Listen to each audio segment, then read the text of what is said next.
안녕하세요. 한주입니다. 여러분, 오늘 늦잠 좀 주무셨나요?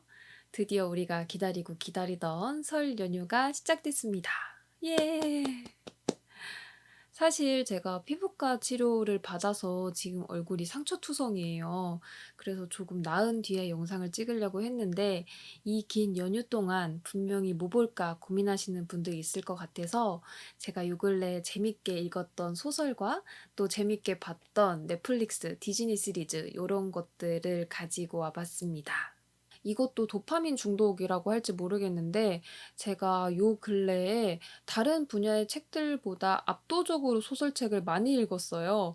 그래서 오늘 영상에서는 제가 읽었던 많은 소설들 중에서 몰입도 부분에서 최고점을 줬던 아이들로만 꾸려 봤고요. 특히 제가 소설같이 스토리가 중요한 분야에 대해서 소개를 할 때는 스포일러를 조금 조심하는 편이에요. 그래야지 여러분들도 온전히 그 소설의 재미를 느낄 수 있다고 생각을 하거든요. 그래서 오늘은 스포일러를 조심하는 대신에 소개가 조금은 자세하지 않을 수 있다는 점, 그 부분을 양해 부탁드립니다. 그럼 한 주의 책 이야기 바로 시작해 보도록 하겠습니다. 첫 번째 책은요, 드디어 그녀의 신간이 나왔습니다. 무려 7년 만에 신간인데요. 많은 분들이 이미 예약 구매를 하셨다는 소리가 들려오더라고요. 저도 바로 보자마자 구매를 해서 읽어봤는데요. 역시나 너무 재밌었습니다. 바로 코니 윌리스의 장편 소설 로즈웰 가는 길입니다. SF 좋아하시는 분들은 무조건 아실 만한 작가님이고, 또 SF를 좋아하지 않으시는 분이라도 코닐리스의 작품은 아마 거부감 없이 읽으실 수 있을 거예요. 왜냐하면 굉장히 넓은 스펙트럼으로 글을 쓰시기 때문에 분명히 내가 좋아하는 작품 한두 개 정도는 만날 수 있다. 이렇게 말씀드릴 수 있는 작가님이거든요.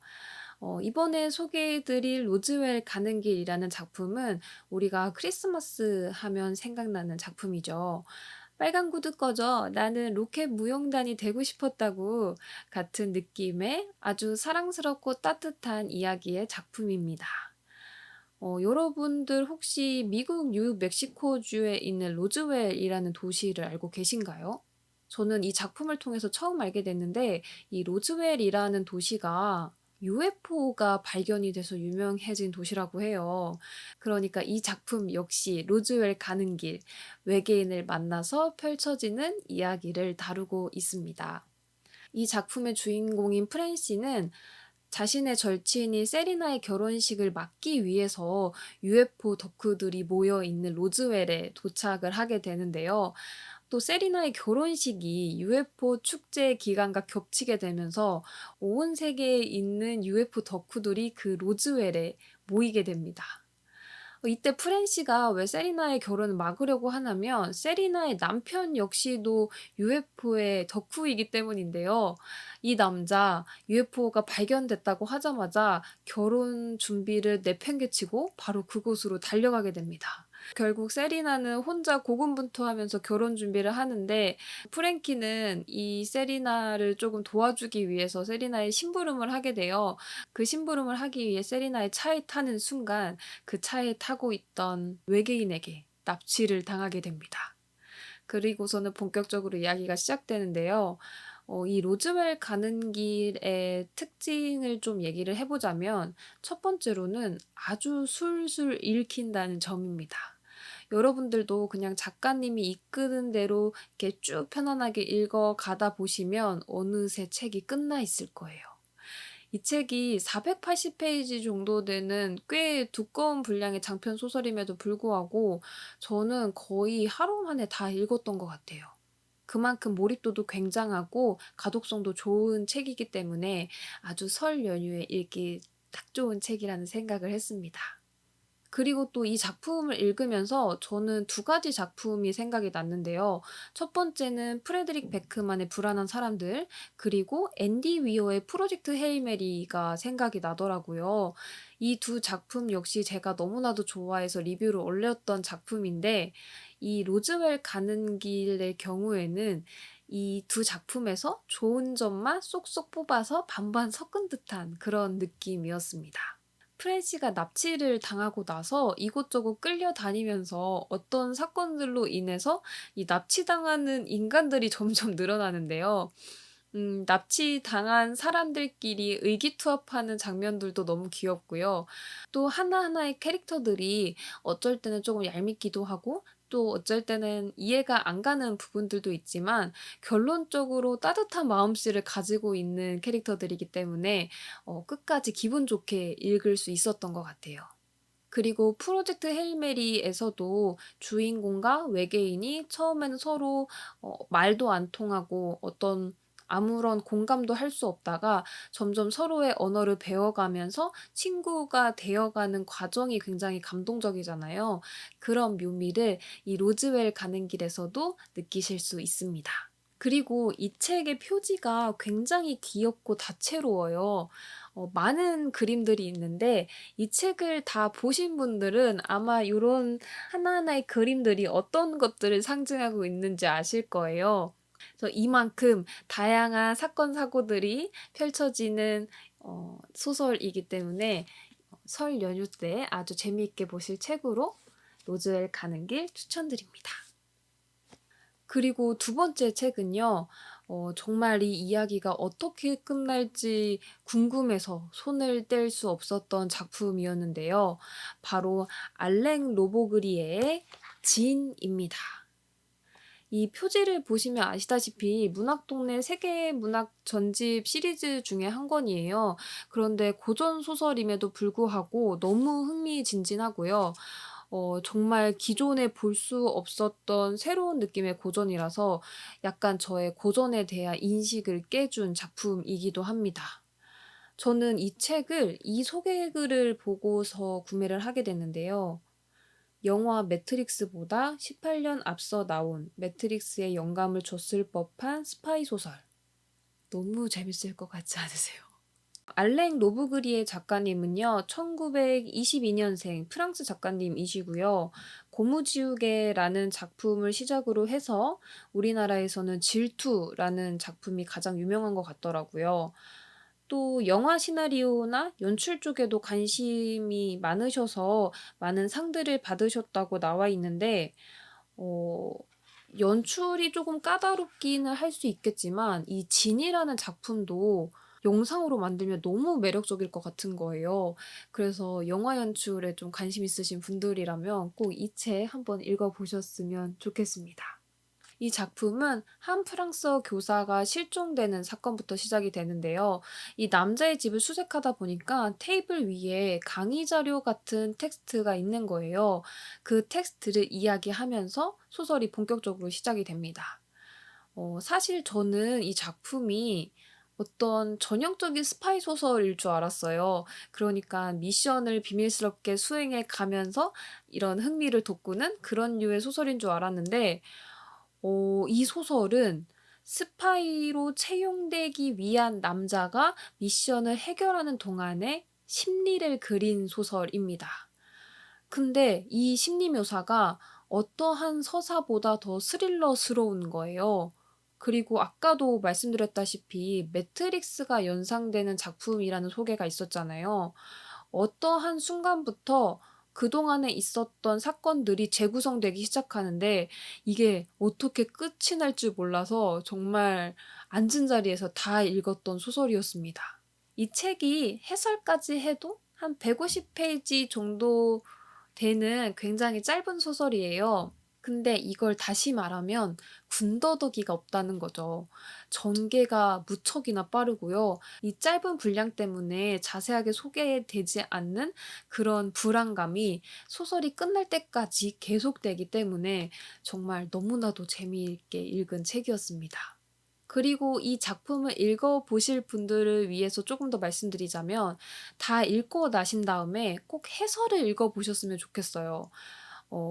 이 소설이 약간 애매한 느낌의 부분들이 있거든요. 뭔가 이 석연치 않은 부분들, 그런 것들이 해설에서 깔끔하게 정리를 해 주기 때문에 뭔가 이 해설까지 다 읽어야 '이 작품을 온전히 이해했다.'라는 생각이 드실 거예요.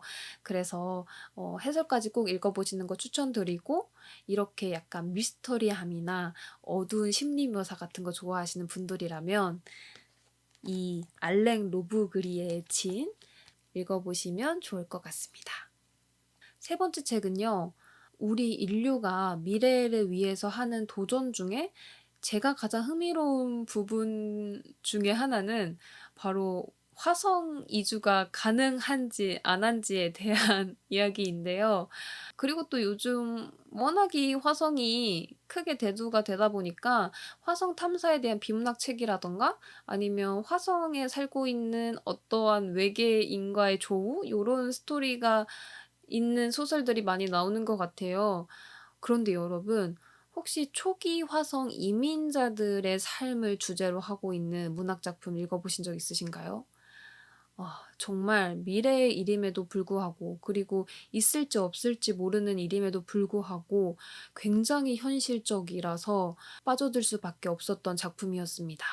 바로 배명훈 작가님의 화성과 나입니다. 제가 전자책으로 읽어서 사진으로 대체하겠습니다. 이 배명훈 작가님의 이력 중에 하나가 서울대학교 국제정치학과를 전공하셨잖아요. 그래서 몇 년 전에 외교부로부터 화성에서 사람들이 어떻게 살아갈 것인가에 대한 주제로 연구 의뢰를 받으셨다 그래요. 그래서 2년 동안 연구하신 결과물을 연구자적인 측면에서도 완성을 시키시고, 이것을 토대로 소설가의 측면에서 풀어내신 게 바로 이 화성과 나라고 합니다. 그래서 그런지 정말 현실적이고요. 우리가 단순히 기술적인 문제만 해결이 되면 화성 인류가 가능해질 거라고 생각이 들잖아요. 그런 오만을 아주 꽤 부숴주는 책입니다. 그리고 이 책을 읽으면 우리가 왜 이렇게 인문학에 대해서 중요하게 생각하는지도 조금 느끼게 되는 책이었던 것 같아요. 이 책의 배경은 완전한 화성 인류가 아니라 기술이 완성이 돼서 화성으로 인류가 가게 된 그 초창기 시점이라는 게 중요한 것 같아요. 그래서 지구인과 화성인의 환경에 따른 어떤 철학적인 개념에 대한 차이도 발생이 되고, 또 정말 단순하게는 우리가 지구에서는 아무렇지도 않게 충족했던 어떤 본능적인 것들이 화성에서는 이루어지기 너무 힘든 부분이라는 점. 예를 들면 단순히 우리가 간장게장이 먹고 싶을 때 어 시켜서 먹으면 되잖아요, 지구에서는. 그런데 화성에서는 간장게장이 갑자기 먹고 싶어져도 이 간장게장을 지구에서 보낼 수도 없고, 왜냐하면 굉장히 많은 비용과 시간이 들겠죠. 간장게장의 재료인 꽃게를 키운다고 하더라도 이 꽃게를 너무 작은 공간에서 키울 경우에는 학대의 문제가 있고, 또 바다의 기능을 할 수 있는 어떤 것을 만들자고 하니 화성 인류 자체의 컨셉이 조그마한 돔 안에서 살아가고 있는 거잖아요. 그래서 이런 바다를 만들 수가 없는 환경인 거죠. 그래서 이런 정말 사소한 문제들에 대한 이야기도 볼 수 있고요. 또 빠질 수 없는 지구인과 화성인의 사랑 이야기도 담겨져 있습니다. 이 책은 제가 앞전에 말씀드린 배경을 토대로 해서 6편의 단편들이 담겨져 있는데요. 특히 저는 첫 소설의 임팩트가 아주 굉장했습니다. 여러분은 화성에서 살인 사건이 발생하면 어떻게 해결을 하실 건가요? 특히 이 살인자 어떻게 벌을 주어야 할까요? 똑같이 사형을 시키자니 지구 안에서도 모든 나라가 이 사형 제도를 찬성하고 있는 게 아니잖아요. 그렇다고 감옥에 가두자니 감옥에 가두는 행위가 지구에서는 자유를 박탈하기 때문에 어떠한 의미가 있다고 하더라도 화성에서는 어차피 모든 인구들이 그 좁은 도매에서 최소한의 자유로 살아가고 있기 때문에 이 감옥에 가둔다 한들 그렇게 큰 의미가 있을까? 그리고 이 감옥을 유지하는 비용과 이런 것들을 또 어떻게 책임질 것인가, 이런 문제들이 있죠. 그리고 더 인상 깊었던 부분은 이 살인을 저지른 범인이 그 사람을 죽여 놓고 그 옆에서 태연하게 잠을 잡니다. 왜냐하면 이 살인자는 더 이상 자기가 할 수 있는 부분이 없는 거예요. 그래서 어떠한 판정이 날 때까지 그냥 어쩔 수 없이 그렇게 살아가는 거예요. 그러니까 이렇게 정말 우리가 생각하지도 못한 디테일이 아주 밀도 높게 모든 작품에 쏙쏙쏙쏙 들어와 있습니다. 그리고 또 요렇게 너무 진지한 톤으로만 가면 무거워질 수도 있는 부분인데, 이 배명호 작가님이 또 잘하시는 거 있잖아요. 약간 이렇게 유머러스함을 잘 섞어서 재미도 있고 어떤 교훈도 있고 생각할 거리를 주는 그런 유익한 책이었기 때문에 이 설날의 마지막 책으로 이 화성과 나를 추천드렸습니다. 이렇게 해서 설날에 읽어보시면 좋을 만한 킬링타임용 책 3권을 소개를 해 드렸는데요. 3권 다 일단 전개가 매우 빠르고 굉장히 재미있기 때문에 어떤 책을 고르셔서 읽으시던 아마 후회는 없으실 겁니다. 그리고 이렇게 끝내기는 조금 아쉬워서 제가 요즘 잘 보고 있는 넷플릭스랑 디즈니 플러스 드라마를 좀 이야기를 해 볼까 해요. 일단은 넷플릭스에서는 저 요즘에 언스테이블 보고 있어요. 제가 가장 좋아하는 미드가 바로 모던 패밀리인데요. 이 드라마를 다 보고 나서 좀 비슷한 드라마를 열심히 찾았는데 추천해 주시는 것들이 약간 소재 자체는 비슷할지 몰라도 이 모던 패밀리에서 느껴지는 그런 감성은 없더라고요. 그래서 조금 안타까워하고 있다가 제가 드디어 이 모던 패밀리 같은 맛이 나는 미드를 찾았습니다. 바로 언스테이블입니다.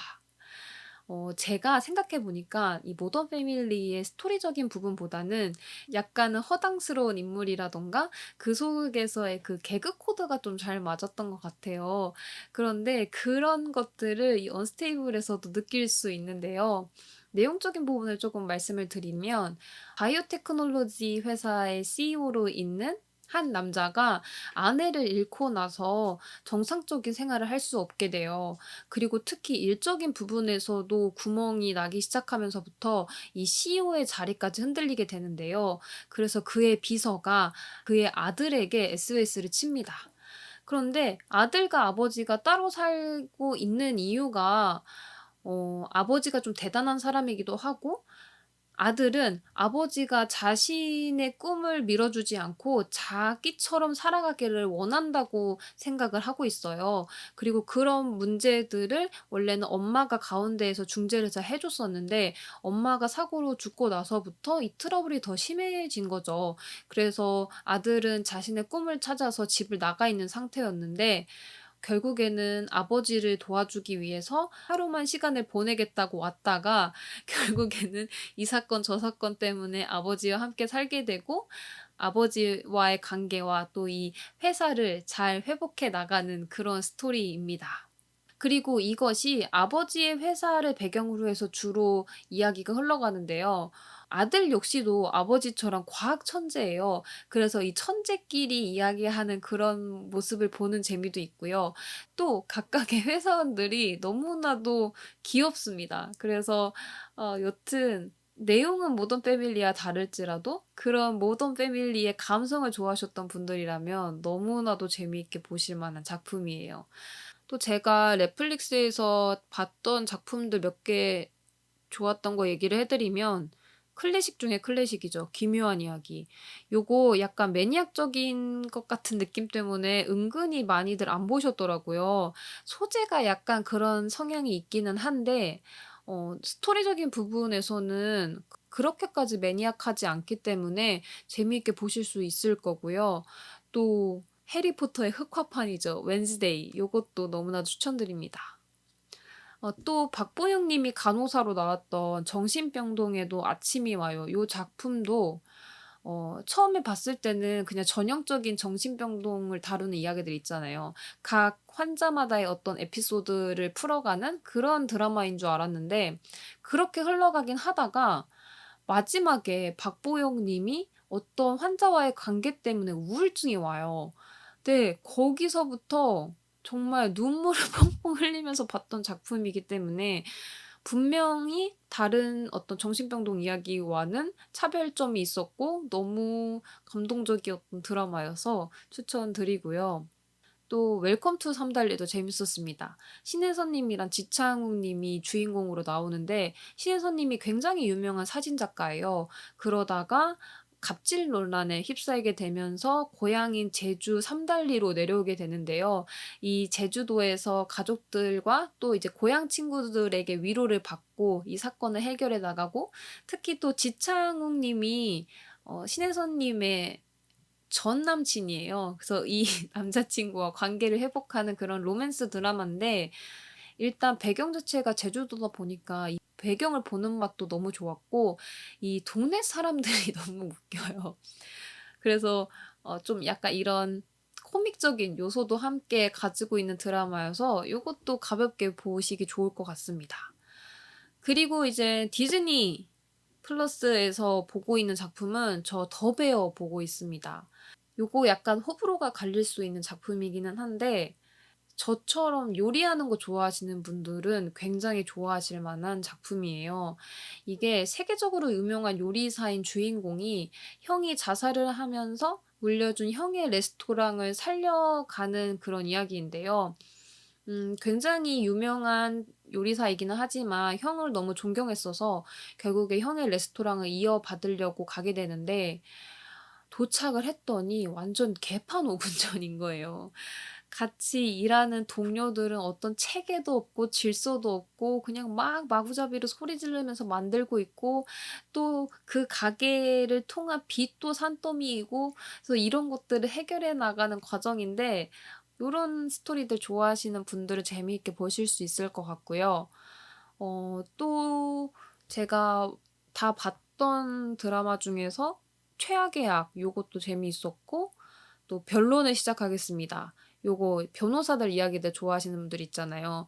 정말 돈을 밝히던 변호사가 어떤 감성적인 변호사로 바뀌는 그런 이야기들 좋아하시는 분들 재미있게 보실 수 있을 거예요. 또 요거 재밌어요. 이거 소방서 옆 경찰서 옆 국가수. 이게 시즌 1은 소방서 옆 경찰서고 시즌 2가 소방서 옆 경찰서 옆 국가수인데, 어떤 범죄에 대해서 소방관과 경찰관이 협력을 해서 해결해 나가는 게 시즌 1의 내용이고요. 그다음에 시즌 2에서는 국가수까지 이제 포함이 돼서 아주 흥미진진하게 이야기를 끌고 가고 있습니다. 그래서 요것도 굉장히 추천드려요. 김래원 님이 주인공인데 연기를 아주 잘하십니다. 그래서 지금까지 설 연휴에 보시면 좋을 만한 소설과 여러 드라마들을 소개를 해 드렸는데요.